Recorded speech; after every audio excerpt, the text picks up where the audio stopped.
Alright. Hello, guys. Master Monster here. I wanted to drop, like, a quick little, like, review of this game. I don't know. I don't think I ever did it. I meant to, but then I think my recording was just not working at the time. So I never ended up putting anything out. Um, so Ghostwire Tokyo is a game. Apparently, I didn't know this, but at the start when I first started playing this, but it released like a year ago, or so, which was I found to be kind of interesting, because I didn't hear about it. Either it was not talked about prominently enough, or it just um, I just didn't pay attention to when it was launched. Um, and so I've put a few hours into it. I've done a good handful of the missions and stuff. Explored quite a bit of the world. Here's where I need to go. No, it's closed off. So yeah, it's a Bethesda game, but it's also done by Tango Game Networks, which released incredibly good it released Hi-Fi Rush. Now, Hi-Fi Rush is a very good game. This game isn't honestly that bad. I don't know what it was like at launch. I cannot speak for launch day version of this game. It's not anything I have knowledge on. So I am not going to talk about launch day because I just don't have that for you. So the game in its current state, from what I've gathered from people, from watching like one or two videos online, is that the combat based on launch was very boring. But they added I can remember what the button for it is. They added this dash ability. Apparently the dash ability wasn't a thing, ever at the start of the game, and I honestly can't imagine this game without the dash. Like it's kind of a big deal having the dash and being able to dash around. The combat is just blasting very stiff finger projectiles, and you have some runes and stuff that you can use to move around or stun some enemies. The big like collect the things is these little spirits you saw me absorbing earlier, and you turn it in here, and you get like a meager amount of money for collecting these. Honestly, they don't feel that rewarding to collect.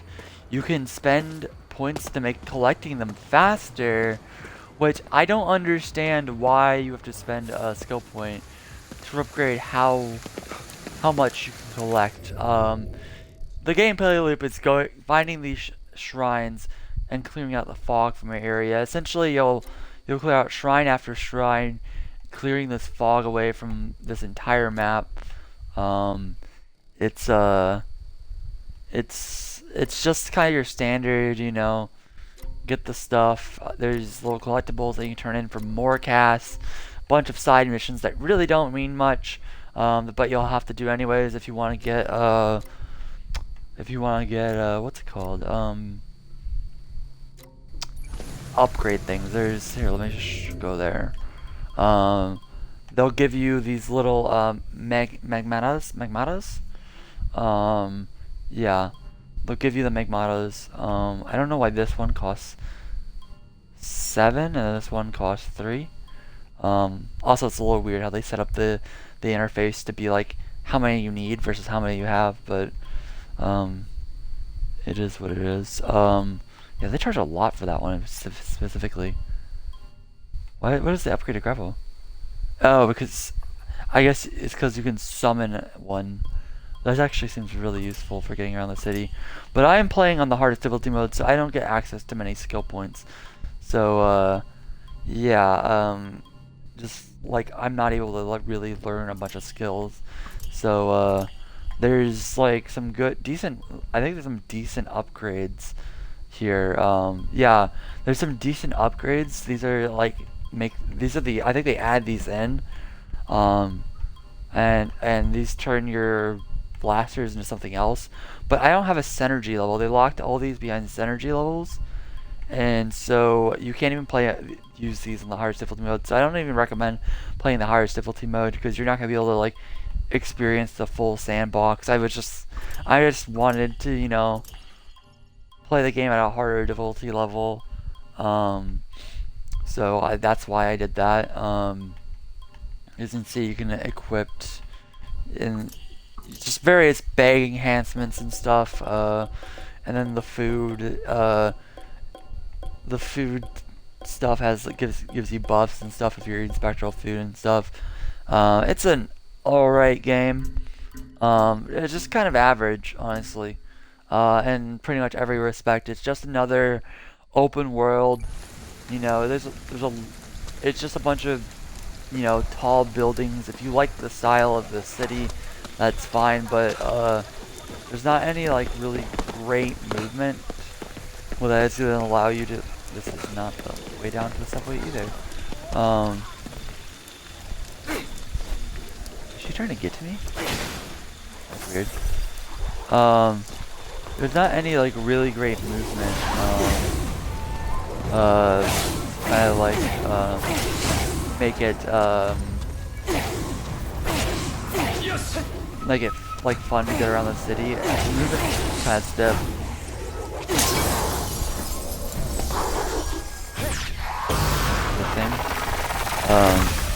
But yeah, the combat, like I said, it's kind of basic. It's not like anything too. There's not many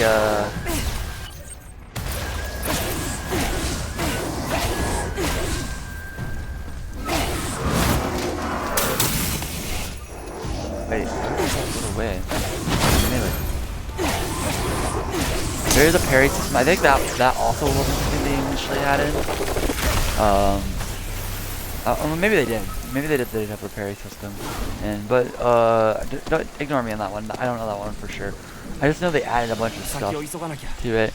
I will say, like from what little I've played, the flying ghost puppet enemies that just kind of dance around and come out of nowhere, those enemies, I hate those with a passion. I don't think they should exist.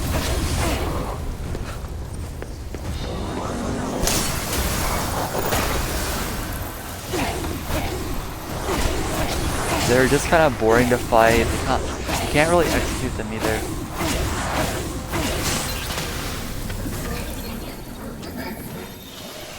Oh, that killed it? Interesting. Yeah. And then you have all these shopkeepers, you know. It's got your everyday like stuff. You buy food and stuff. The money really is best used to buy not even that, they sell outfits that are expensive too, but it's honestly best used to buy some of the special vendors sell journal entries, and they get you skill points, and those are like the best use of your in-game cash in this game. I've yet to find a side quest that grips me as much as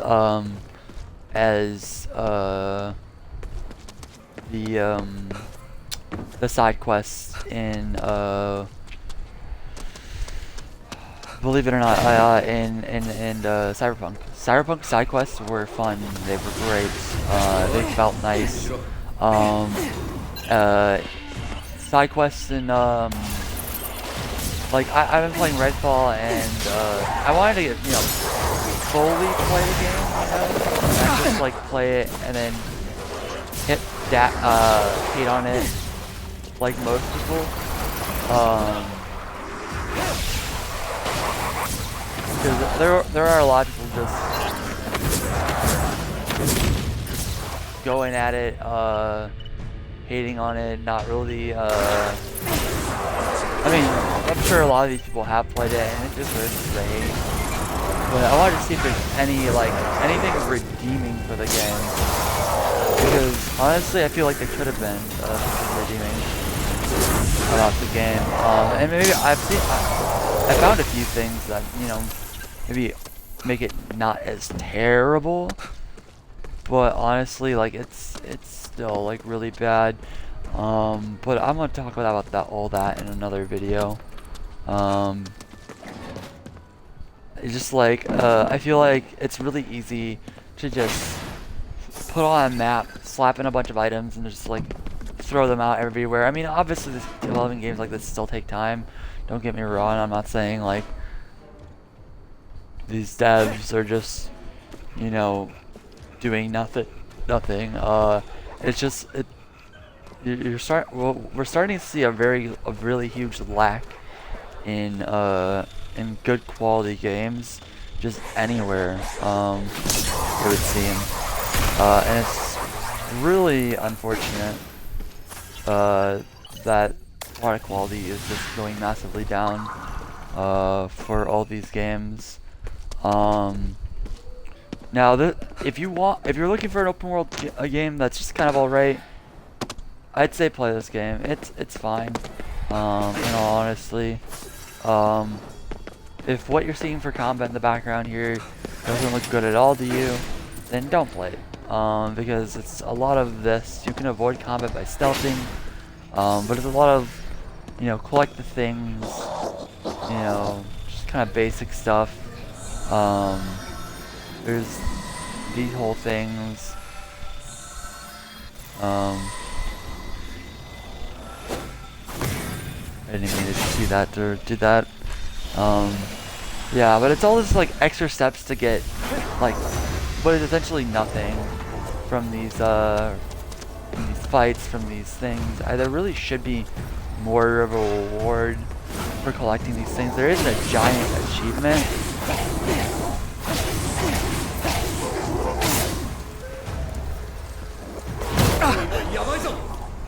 Oh, I forgot it doesn't actually oh, I'm in a fight with a lot of them.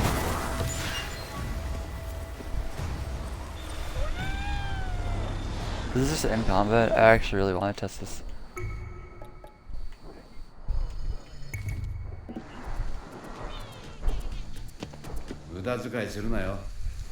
You can just end combat like that.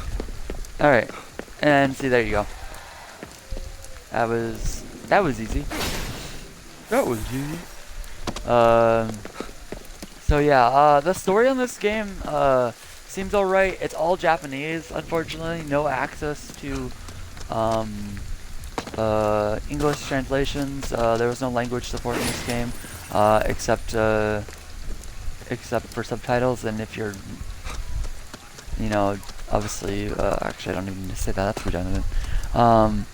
So yeah, it seems like an okay story, but honestly it doesn't also seem that impressive either. I am not done with the story though, so don't take my word for that. The story does seem alright though. I know I'm not really engaging with the story too much right now while I'm talking about it, but I don't think there's really a need to. It'll just distract me. I don't know what he's talking about, honestly. But yeah, there's it's just another game with a lot of stuff to collect,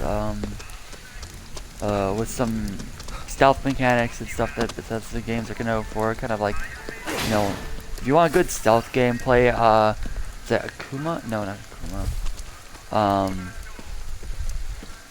It has the red shadow, like the shadow figures, Born of Shadows and stuff, with like the Shadow Maiden.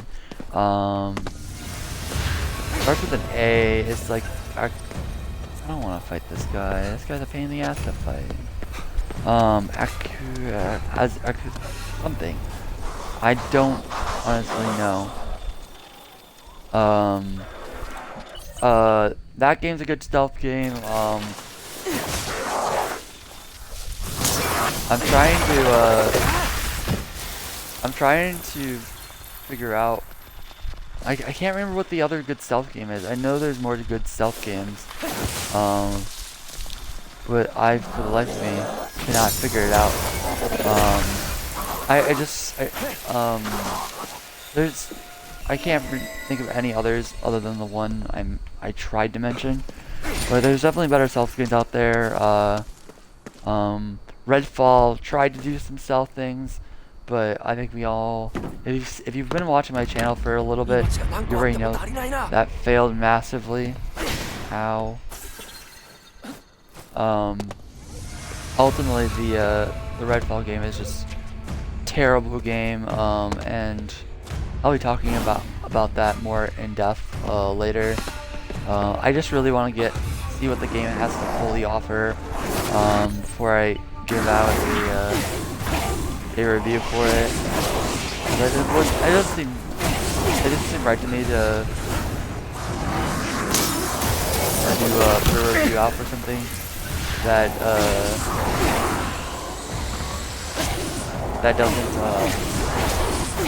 isn't like a full review. So that's what I will be doing. Anyways, if this game looks like something you'll enjoy, like if you don't mind Japanese voice acting, or in general you don't mind reading subtitles, let's say. I think most people don't really care too much about that stuff. Slow your roll, bro.